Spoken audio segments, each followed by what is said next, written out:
बिस्मिल्लाहिर्रहमानिर्रहीम। अस्सलाम वालेकुम दोस्तों, मैं हूँ फ़ियार सईद। दोस्तों आज हम इस बैच में बना रहे हैं मटर की रेसिपी। बहुत ही टेस्टी बनती भी झटपट है, इंशाल्लाह आपको बहुत ही पसंद आएगी। बिस्मिल्लाहिर्रहमानिर्रहीम। तो यहाँ पैन में जाएगा 1.5 गिलास पानी और 2 बड़ी इलायची ऐड कर देंगी, गोश्त की स्मेल को ख़त्म करती हैं। 4 सूखी लाल मिर्ची ऐड कर देंगी इसको एक टेस्ट देने के लिए। और यह हमारे पास गोश्त है 700 ग्राम। गोश्त ऐड कर देंगे और फिर इसको इस तरह से इस पानी में पकाएंगे थोड़ा सा।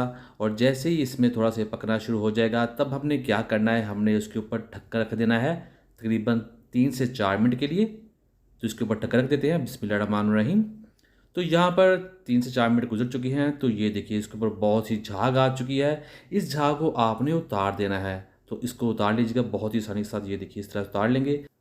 दोस्तों चैनल पर नए चैनल को ज़रूर सब्सक्राइब कीजिएगा, वीडियो को लाइक कीजिएगा। तो इसको उतारने के बाद अब हम इसमें ऐड कर देंगे 1 टीस्पून अदरक और लहसुन का पेस्ट। इसको पानी मिक्स कर देंगे और फिर हमने इसके ऊपर ढक्कन लगाना है जब तक गोश्त गल नहीं जाता। तो इसको तकरीबन हम 20 से 30 मिनट के लिए ढक्कन लगा देंगे। बिस्मिल्लाहिर्रहमानिर्रहीम। तो ये देखिए यहाँ पे गोश्त जो है बहुत ही अच्छे तरीके से गल चुका है, लेकिन अभी भी इसमें पानी है। तो इसको हमें इसी तरह से पकाना है। तो इसके ऊपर आपको रोगन नज़र आ रहा है, इसमें हमें ऑयल ऐड करने की ज़रूरत नहीं है। इसी की चिकनाहट में हम इसको पकाएंगे। तो यहाँ ऐड कर देते हैं पाउडर मसाले। 1/2 टीस्पून नमक ऐड कर देंगे, 2 चुटकी लाल मिर्च का पाउडर ऐड कर देंगे, 1/2 टीस्पून साबुत काली मिर्च ऐड करेंगे और 1/2 टीस्पून ज़ीरा पाउडर ऐड कर देंगे। इसको कर देते हैं इसमें मिक्स। तो दोस्तों इसको मैंने पकाना है इसी रोगन में, इसी ऑयल में, जिसके साथ ये बहुत ही टेस्टी भी बनेगा, बहुत हेल्दी बनेगा।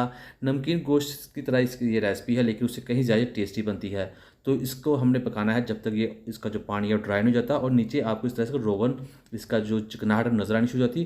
तो ये देखिए बहुत ही ये टेस्टी बन गया है। अब हमने इसको फाइनल आपको दिखाते हैं इसकी लुक। ये देखिए अब ये तैयार है। इसका सारा पानी ड्राई हो चुका है, इसका रोगन बाहर आ चुका है और ये बगैर ऑयल के बनकर तैयार है। आपको करीब से दिखाते हैं, बगैर घी के बगैर ऑयल के बहुत ही टेस्टी और बहुत ही हेल्दी करते हैं इसको डिश। और आपको दिखाते हैं इसकी फाइनल लुक। बिस्मिल्लाहिर्रहमानिर्रहीम। तो अल्हम्दुलिल्लाह अल्हम्दुलिल्लाह बहुत ही टेस्टी, बहुत ही मज़ेदार, बहुत ही हेल्दी मटर रेसिपी बनकर तैयार है। उम्मीद करता हूं दोस्तों आपको आज की वीडियो पसंद आई होगी। वीडियो पसंद है वीडियो को लाइक कीजिएगा, चैनल को सब्सक्राइब कीजिएगा, अच्छा सा कमेंट भी जरूर कीजिएगा, इंशाल्लाह जवाब जरूर मिलेगा। तो दीजिए फिर सारी को इजाज़त। 10 मिनट रेसिपीज़ के लिए, पुलाव रेसिपीज़ के लिए, बिरयानी रेसिपीज़ के लिए, लंच बॉक्स रेसिपीज़ के लिए, 10 मिनट रेसिपी के लिए, स्नैक्स रेसिपीज़ के लिए और लंच बॉक्स रेसिपीज़ के अलावा चिकन रेसिपीज़ के लिए, चिकन बिरयानी रेसिपीज़ के लिए और चिकन की दूसरी रेसिपीज़ के लिए चैनल के वीडियो सेक्शन में जाएँ। तो दीजिए फिर सारी को इजाज़त। अल्लाह हाफिज़।